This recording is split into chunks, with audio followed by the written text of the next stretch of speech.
اچھا غلام صاحب، اگلی سٹوری پہ بڑھنے سے پہلے جو زیادہ تر ماہر معیشت ہیں وہ یہی بات کر رہے ہیں کہ حکومت یہ سارے جو کاروبار ہے اس سے نکلے، پرائیویٹائزیشن کرے، لیکن ایک چھوٹے سے پی آئی اے کی پرائیویٹائزیشن کا معاملہ آتا ہے تو وہ اس کے اوپر آگے نہیں ہم بڑھ پاتے۔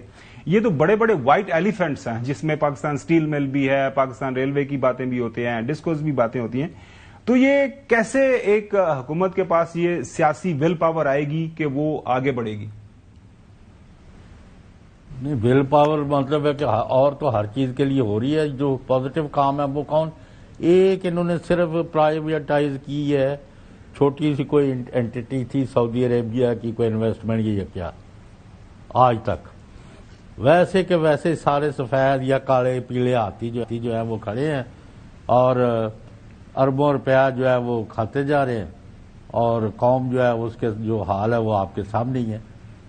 تو مہربانی کریں ان کو یہ سمجھائے کہ ہمیں ریزلٹس چاہیے، نہ کہ گپ شپ۔ ٹھیک کہہ رہے جو صاحب۔ چلیں، یہی سوال میں حسن ایوب کے سامنے رکھتا ہوں۔ وہ ان سے پوچھنا میں یہ چاہ رہا ہوں کہ اس وقت سب سے تجربہ کار حکومت ہے، اور آپ کو یاد ہوگا سب سے پہلی جو کامیاب نجکاری کی گئی تھی بینکس کی، جو کہ بڑی کامیاب ہوئی، جس کے اندر حبیب بینک تھا، جس کے اندر یونائٹڈ بینک بھی تھا، وہ پاکستان مسلم لیگ نون نے کی تھی لیٹ 90s میں۔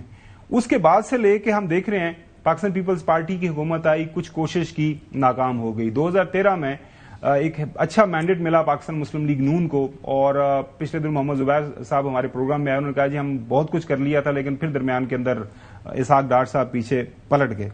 اب مجھے یہ بتائیے حسن ایوب، اب موجودہ حکومت کو کہاں پہ کون سی اسٹرینتھ اسٹیرائز ٹیکوں کی ضرورت ہے کہ وہ جو کام یہ جو نجیب صاحب بھی بتا رہے ہیں کہ یہ کام کرنے والے ہیں، اگر نہیں کریں گے تو آپ اسی طرح پھنسے رہیں گے؟ تمام سیاسی جماعتیں اونرشپ لے لیں نجکاری کے اوپر تو یہ ہو جائے گی، ادروائز نجکاری نہیں ہونی۔ باقی ہر ایک ادارے کے اندر جن کو یہ سفید ہاتھی کہہ رہے ہیں ان کے اندر یونینز بنی ہوئی ہیں، اور کوئی جناب کوئی پیپلز پارٹی کی یونین ہے، کوئی نون لیگ کی ہے، کوئی جو ہے وہ کسی پہ پی ٹی آئی کی ہے، وہ ہر ایک کا اپنا اپنا ایک جو ہے نا وہ گروپ بنا ہوا ہے، اور وہ پریشر اس موقف کے اوپر، پرائیویٹائزیشن کے اوپر سب اکٹھے ہو جاتے ہیں۔ اس لیے آپ کو اس کے لیے سیاسی اتفاق رائے چاہیے۔ جیسے دہشت گردی سے نمٹنا نا آپ نے، تو یہ بھی فائنینشیل دہشت گردی ہے۔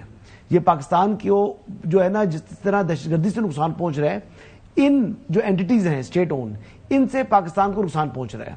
یہ معاشی دیمک ہے پاکستان کا، یہ پاکستان کو کھوکھلا کر رہا ہے، جڑیں کھا رہا ہے۔ تو اس کے خلاف آپ نے جو ہے نا وہ تمام اتفاق رائے، سیاسی اتفاق رائے پیدا کر کے پھر بسم اللہ کرے، اور ہر سیاسی جماعت کہے جی کہ وی اون اٹ، تبھی ہم بڑھیں گے نا۔ ہمیں پاکستان کو پاؤں پہ کھڑا کرنا ہے۔ یار یہ باتیں ساری ہم سنتے آ رہے ہیں، پوری دنیا کے اندر جو جمہوریت ہوتی ہے نا، جس طرح آپ امریکہ کے اندر دیکھ رہے ہیں، پریزیڈنٹ ٹرمپ کہتا ہے بھیا میں نے لوگوں سے ووٹ لیا، یہ میں نے ان کے سامنے میرا مینڈیٹ ہے، میں جا رہا ہوں، میں نے کرنا۔ ہاں میں کر رہا ہوں۔ تو موجودہ حکومت کے پاس وہ کہتی ہے اگر مینڈیٹ ہے، انجیکشن لگوائیں آپ ان کو، ہاں تو کہاں سے لانا؟ پھر ان کو طاقت کے انجیکشن لگوائیں، منگوائے نا کہیں۔ کوئی بھی سیاسی لیڈر وہ نہیں کر سکا، کوئی نہیں کر۔ دیکھنا آپ تو ہمارے سامنے ہے، نواز شریف صاحب کر سکے نہیں کر سکے، کیا اس کی نجکاری کر سکے؟ ایون پاکستان ریلوے کی آپ دیکھ لیں، یہ باقی جو ڈسکوز ہیں ان کو دیکھ لیں، تمام نقصان کر رہی ہے نا آپ کا۔